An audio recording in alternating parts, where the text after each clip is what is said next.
O ano é 1932, e o sertão nordestino não é apenas um lugar, é uma sentença. Feche os olhos por um segundo e imagine o calor. Não o calor de um dia de verão na praia, mas um calor sólido, físico, que faz o ar tremer e a vista embaralhar. A terra sob seus pés estala de tão cerca, e a vegetação ao redor é cinza, retorcida e cheia de espinhos, como se a própria natureza estivesse armada contra você. Esqueça o conforto da sua cama, a água fresca na moringa ou a segurança das leis dos homens da cidade. Aqui, neste vasto oceano de poeira e sol, a única lei que existe sai do cano quente de um rifle papo amarelo. E o juiz? O juiz é o sol implacável, que não perdoa nem santo, nem pecador. Olhe para suas mãos agora. Elas estão grossas, calejadas, sujas de uma terra vermelha que parece nunca mais sair. Você precisa entender como veio parar aqui, porque ninguém entra para o cangaço por capricho ou busca por aventura romântica. A verdade é brutal. A seca de 32 dizimou sua roça, matou seu gado e secou seu poço. A fome bateu na porta do seu rancho com a força de um martelo. Ou, talvez a injustiça de um coronel local tenha lhe tirado a única terra que sua família possuía há gerações. Você foi encurralado. A escolha era simples e terrível: ficar e morrer de inanição vendo sua família definhar, ou pegar em armas e viver na bala. Você escolheu a bala. Você escolheu sobreviver. Bem-vindo à sua nova realidade. Bem-vindo ao bando do capitão Virgulino Ferreira da Silva.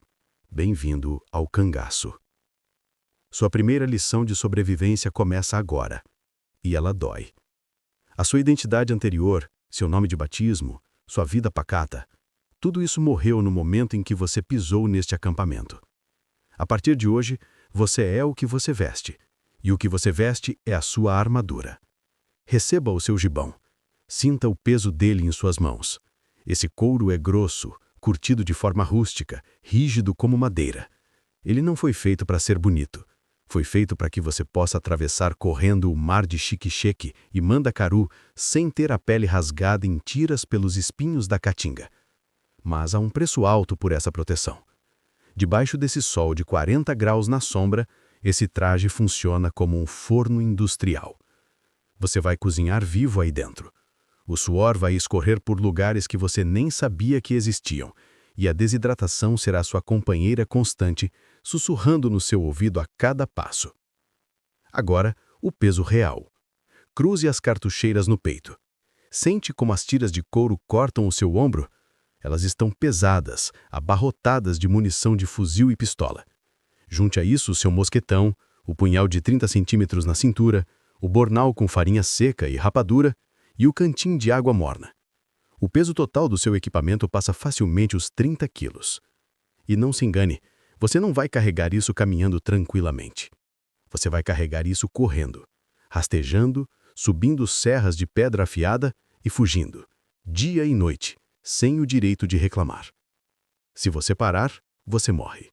Se você atrasar o bando, você fica para trás. Olhe para o chão. Você precisa reaprender a andar. Esqueça o passo firme de quem anda na rua calçada. Aqui, você adota o passo do cangaceiro. Você pisa leve, apoiando primeiro a ponta dos pés, testando o terreno para não quebrar galhos secos e não fazer barulho. O silêncio é a sua vida. E tem mais. Olhe para suas alpercatas de couro. Elas são retangulares por um motivo. Às vezes você vai ter que caminhar quilômetros de costas, pisando exatamente na pegada anterior, fazendo o famoso rastro trocado. Quando os rastreadores da polícia, os temidos macacos, acharem suas pegadas, eles vão pensar que você foi para o norte, quando na verdade você já está a léguas de distância rumo ao sul. Seu mundo agora se resume a essa dança mortal. A lealdade absoluta aos seus irmãos de armas e o medo gelado e constante de ouvir o estalo de um tiro vindo do meio do mato. Você sobreviveu à caminhada, ao peso do couro e ao calor infernal do primeiro dia, mas agora o sol está baixando, pintando a caatinga de um laranja sangrento, e você chega ao coito, o esconderijo temporário do bando. O silêncio aqui é pesado, quase sólido. Ninguém fala alto. Ninguém faz movimentos bruscos. E é então que você o vê, o motivo de todo esse silêncio. Sentado em uma pedra, com a tranquilidade de quem está na varanda de casa, está o capitão, Virgulino Ferreira da Silva, Lampião. Se você esperava encontrar um gigante de 2 metros de altura, um monstro de músculos, você se surpreende. Ele é um homem de estatura média, magro, com a pele curtida pelo sol e o rosto marcado. Ele usa óculos de lentes grossas, redondas, e o olho direito é cego, coberto por uma névoa branca. Uma lembrança antiga de um espinho ou de um glaucoma, dependendo de quem conta a história. Mas não se engane pela aparência frágil. A presença dele preenche o sertão inteiro. Quando ele fala, a voz é baixa, quase um sussurro, mas é uma ordem absoluta. Os seus cabras, homens que matariam e morreriam sem piscar, tremem diante de um simples olhar dele. Você percebe na hora. Ele não lidera pela força bruta. Ele lidera pela inteligência, pela astúcia e pelo terror psicológico que impõe. Mas a vida no bando não é só tensão e vigilância. Você descobre algo bizarro, quase inacreditável para quem vê de fora. O cangaceiro é, antes de tudo, um vaidoso. Nas horas vagas, enquanto o bando descansa escondido nas grutas, você não vê apenas homens limpando armas. Você vê homens costurando. Isso mesmo. Você recebe agulha, linha de seda colorida e pedaços de couro.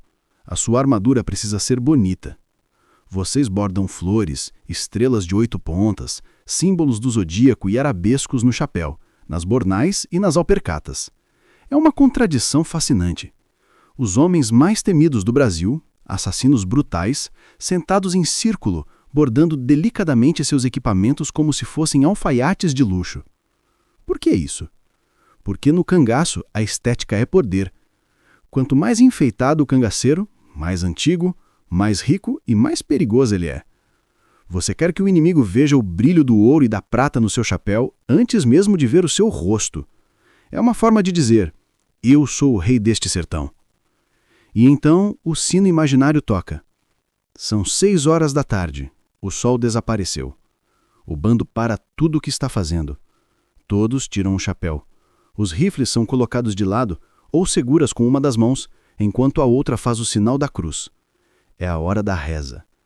Você descobre que o bando é movido por 2 forças iguais e opostas, a violência extrema e uma fé inabalável. Lampião é devoto e exige que você também seja. Vocês rezam o ofício de Nossa Senhora todos os dias, religiosamente.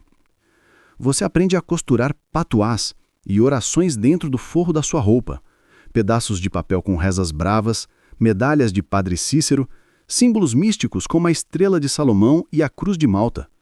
Você acredita com todas as suas forças que aquilo fecha o seu corpo, que as balas da polícia vão bater no seu peito e virar água, ou desviar para o lado. A superstição é a sua segunda pele. Sem ela, o medo da morte te deixaria louco. É uma vida esquizofrênica. Você pede proteção a Deus e aos santos para cometer pecados mortais no dia seguinte. A noite cai de vez e a escuridão no meio do mato é absoluta.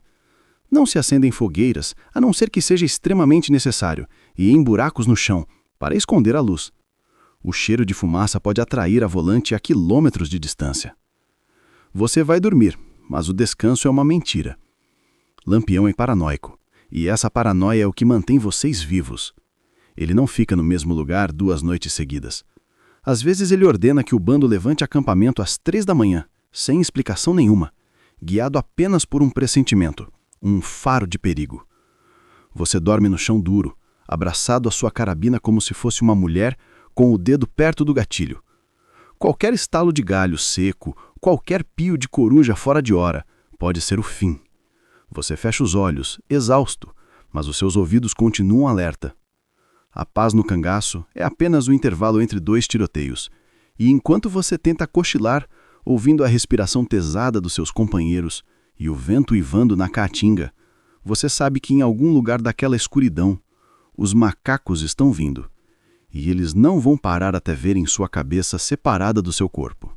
E então, acontece. O momento para o qual você treinou, rezou e temeu cada segundo dos seus dias O silêncio do sertão é rasgado, não pelo canto de um pássaro, mas pelo grito desesperado do vigia. "A volante! Os macacos chegaram!" O que segue não é como nos filmes de faroeste que você imagina. Não há duelo ao meio-dia com honra. O combate na Caatinga é o inferno na terra. O primeiro som que você ouve é o estalo seco dos fuzis Mauser da polícia, seguido pelo zunido das balas cortando as folhas dos xique-xiques ao seu redor. A adrenalina inunda seu sangue com tanta violência que suas mãos tremem incontrolavelmente enquanto você tenta destravar o seu rifle. O cheiro de pólvora queimada invade suas narinas em segundos, misturado com o cheiro de enxofre e de terra levantada. Tudo é caos e fumaça. Você se joga atrás de uma barreira de mandacarus, ignorando os espinhos que furam sua pele.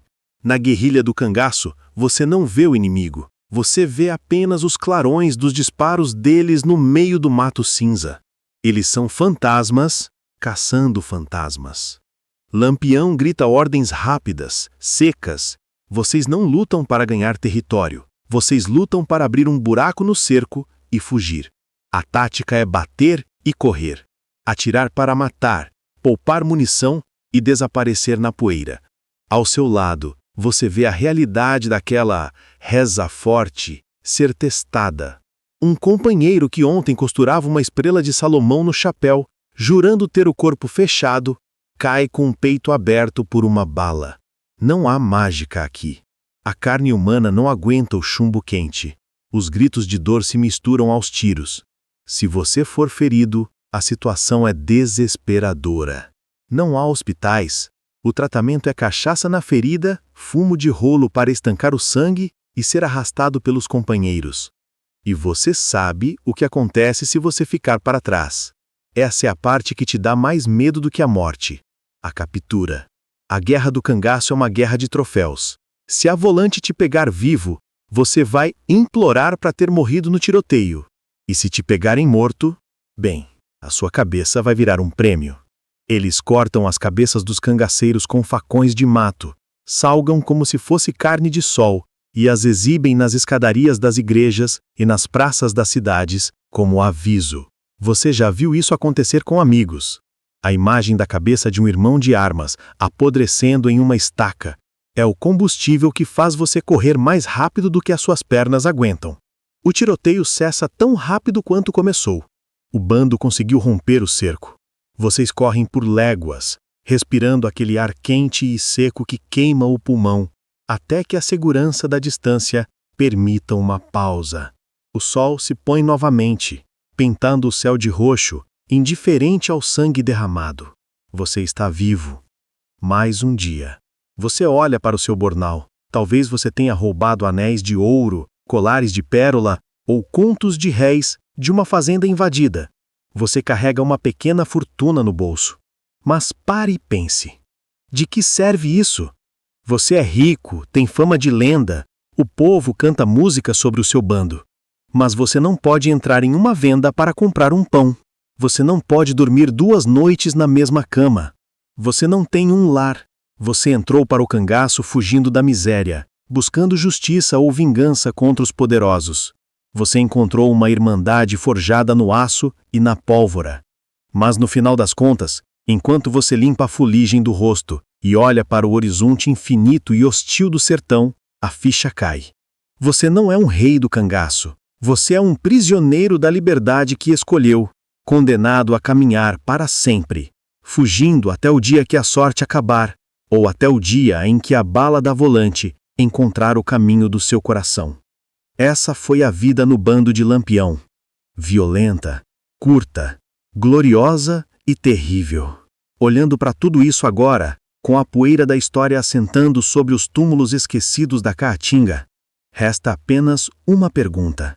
Você aguentaria o peso do couro? Você teria a coragem e a loucura necessárias? Você sobreviveria